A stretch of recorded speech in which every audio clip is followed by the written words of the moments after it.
Hello everyone, welcome to the YouTube channel The Auslander Couple.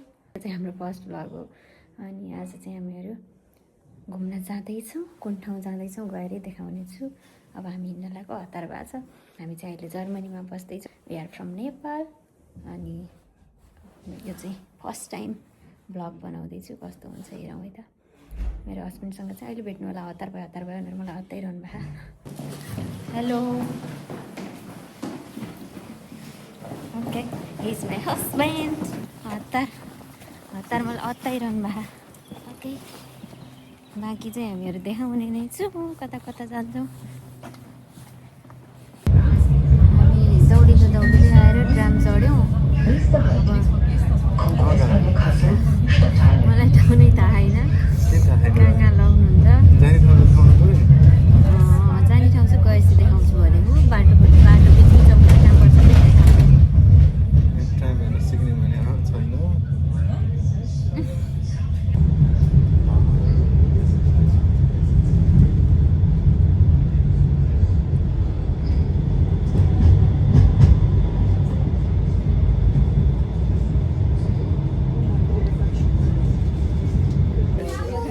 ट्रामबाट झरिसक्यो। अब चाहिँ हामी बस चढेर फेरि जान्छौँ माथि। अब कहाँ हो त उहाँ पुगेपछि भन्छौँ। चोकतिर है गाइड, चोकतिर। हामीहरू बस चढिसक्यौँ। आज चाहिँ एकदम रस छ। विकेन्ड भएको भएर सन्डे हो नि त आज। मान्छे धेरै छन्। अब त्यही ठाउँ घुम्न जान होला। हामी जान लागेको ठाउँको नाम चाहिँ हेरकुलेज होइन। आई मे प्रोनाउन्स रङ जस्तो थाहा हुन्छ। अनि अहिले चाहिँ बसमा चढिसक्यौँ हामी। ट्राममा झरेर अनि म आएको धेरै भएन। बल्ल 1 विक भयो जर्मनी आएको। सिक्दैछु चढ्न, ट्रेन चढ्न, ट्राम चढ्न, बस चढ्न सिक्दैछु। अनि बसमा अब हामी जाँदैनौँ।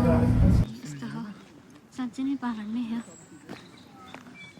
यस्तो हुँदै यो बाटो हुँदै हिँडिरहौँ हामी। हेलो।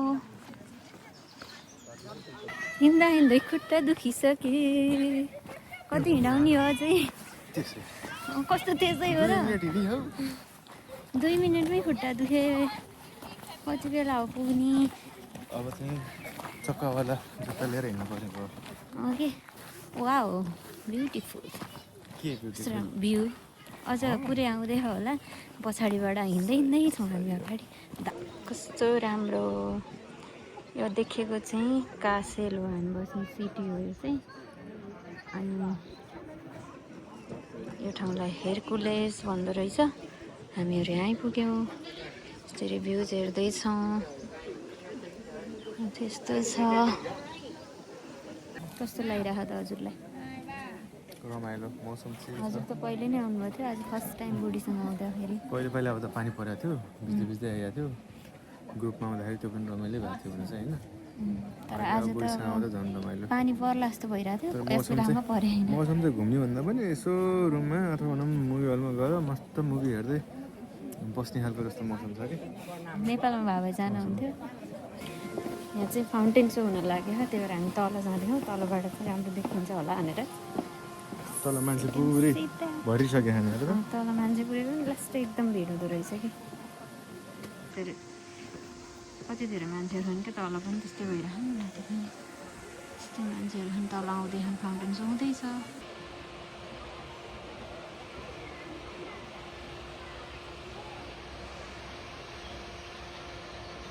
गर्मी भयो गाइज हिँड्दै। अनि अब चाहिँ लगभग तल आइपुग्न लाग्यौँ हामी। तल चाहिँ एकदम धेरै मान्छेहरू छन् क्या। तलबाट भ्युज राम्रो देखिनु पर्यो होला नि त। फाउन्टेन सो हुँदैछ। कस्तो राम्रो भ्यू के यहाँनिर छ। अब जङ्गल पुरै हरियाली। हाम्रो पाहाडतिरको जस्तै के। मलाई त अर्को देश गएको जस्तै फिल भयो होइन। नेपालमै छु जस्तो लागिरहेको। पाहाडतिर घुमिरहेको छु जस्तो लागिरहेको। पानीभन्दा छिटो हामी आइपुग्नु थाल्छ। पानी आउँदै गर्दै तल। यहाँ देख्दा चाहिँ थोरै देखिरह तर एकदमै मतलब हाइट छ क्या धेरै नै। हामी हिँड्दै आयो नि त। 20 मिनट जति हिँड्यौँ होला लगातार हिँड्दा पनि।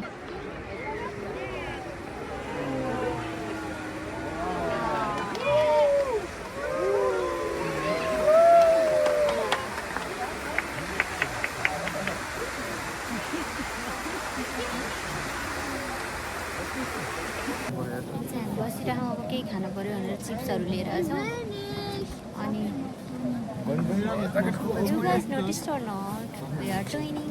मान्छे चाहिँ छन् कि एकदम धेरै अब त्यो फाउन्टेन सो भइसकेपछि चाहिँ फोटो खिच्न गर्न लागे यताउता हिँडिरहन् यस्तो राम्रो रहेछ ठाउँ चाहिँ यताबाट चाहिँ पुरै कासेल देखेको रहेछ यहाँबाट अलि देखेन माथिबाट देखिरहेको थियो यहाँनिर आउँदा चाहिँ राम्रो छ शीतल हावा चलिरह सबैजना गइसक्यो फाउन्टेन सो हेरेर हामीहरू चाहिँ यत्तिकै भ्यू इन्जोय गर्दै बसिरहेको थियौँ चिप्स खाँदै हुनुहुन्छ अब हामीहरू पनि जान्छौँ अब खाली खाली भइसक्यो अहिले त अघि त्यति धेरै मान्छे थिए अब हामी पनि जान्छौँ बरु जाँदा ट्राम चढ्दा पनि त्यस्तै रस हुने के देखाउनै नमिल्ने अब त लगभग एन्डिङ नै भइसक्यो होला भिडियोको खासै त्यस्तो धेरै भिडियो बनाए जस्तो पनि लागेन फर्स्ट टाइम बनाएको भएर होला आइडिया नै भएन कि कता के खिच्ने यादै हुँदो रहेछ कि मोबाइल निकालेर भिडियो खिच्न त फर्किँदैछौँ बाटो चाहिँ पुरै जङ्गल के जङ्गली एरिया रहेछ हाइक गर्ने जस्तो ठाउँ रहेछ हामी अघि चाहिँ गाडीमा आइयो हाइक गर्दै आउनु पर्ने रहेछ कि खासमा यहाँ चाहिँ अनि फर्किँदा चाहिँ हामी हाइक गरिरहेछौँ तर म यो हाइकिङको लागि प्रिपेयर्ड थिइनँ त्यही अनुसारको जुत्ता लगाएर आउँथेँ नि त हाइकिङ हो भने भए अब के गर्नु पहिल्यै आइपुगेको मान्छेले अलिकति भनिदिए पो थाहा हुन्छ है हामी त फर्स्ट टाइम आएको के थाहा अनि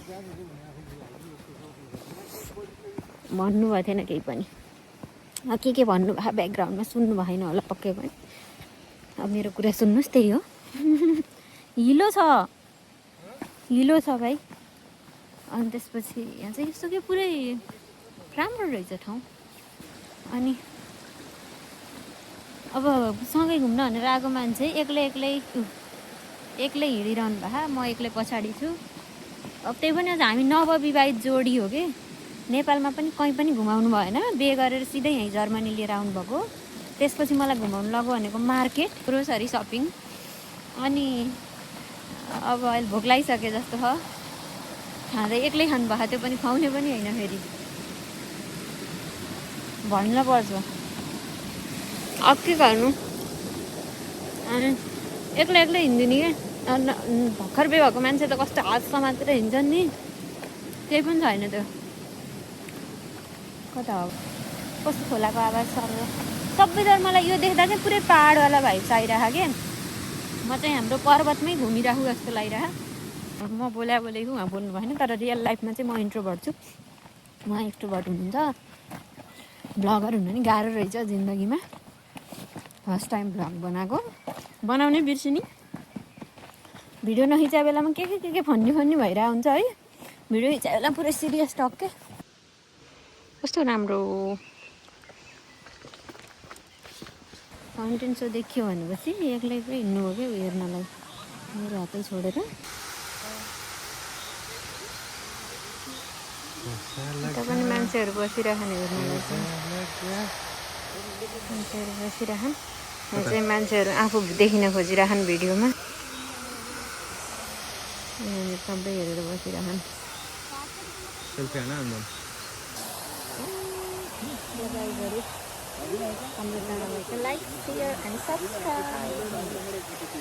अब चाहिँ हामी फर्किन लागिसक्यौँ पानी पर्ला जस्तो भइरह अझै पुग्न टाढै नै छ हाम्रो त्यसपछि अनि कस्तो राम्रो यहाँनिर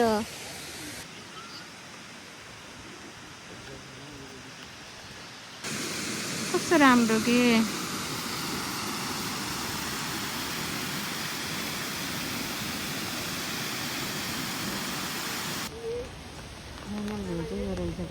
अब त्यसले चाहिँ माथि टपबाट हामी तल झर्दै आयौँ है यहाँबाट देख्दा चाहिँ थोरै छ अनि यहाँनिर फाउन्टेन सो लगाइरह तर हामीहरू उहाँ टपबाट आयौँ पानी पर्न थालिसक्यो पानी परिरह अब घर कसरी जाने हो भन्ने कुरा हो छाता लिएर आएको थियौँ धन्न छाता उडिरहनु भाइ हेलो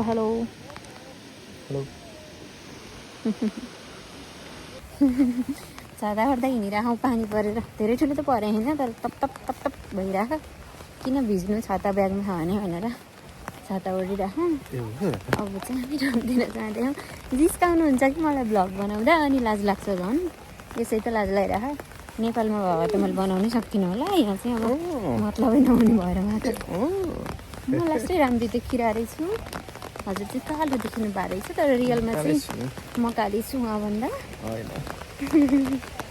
यस्तो पनि रहेछ जिन्दगानीमा भने जस्तो भयो गाईहरू लास्टै ठुलो पानी पऱ्यो हो हामी चाहिँ बिचमै छौँ हल्किरहेको छौँ भिजे पनि केही भएको छैन कत्रो ठुलो पानी परिरह ओ माई गुडनेस असिना पनि परिरहेको क्या फोनमा है अहिले असिना चाहिँ रोक्या हो कि जस्तो भयो हिँडिरहेको कता हो मलाई चाहिँ केही थाहा छैन फाइनल्ली ट्राम चढ्यौँ गाइस त्यही ट्राम रहेछ झन् रोकिरहेको त्यहाँ आइपुग्यौँ क्या ट्राम चढेर जाँदैछौँ पानीमा नै भिज्यो रमाइलो भयो जुत्ता पुरै भिजेर जुत्ताभित्र पानी पुरै परेर भारी हिँड्नै नसक्ने जस्तो हामीहरू चाहिँ आइसक्यौँ अब रुममा पुग्न लागिसक्यौँ लगभग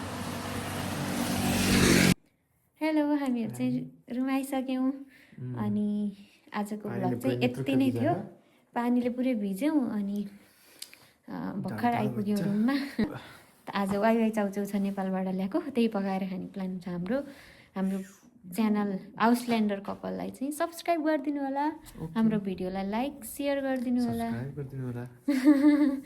अनि अरू भ्लग पनि लिएर आउने नै छौँ बाई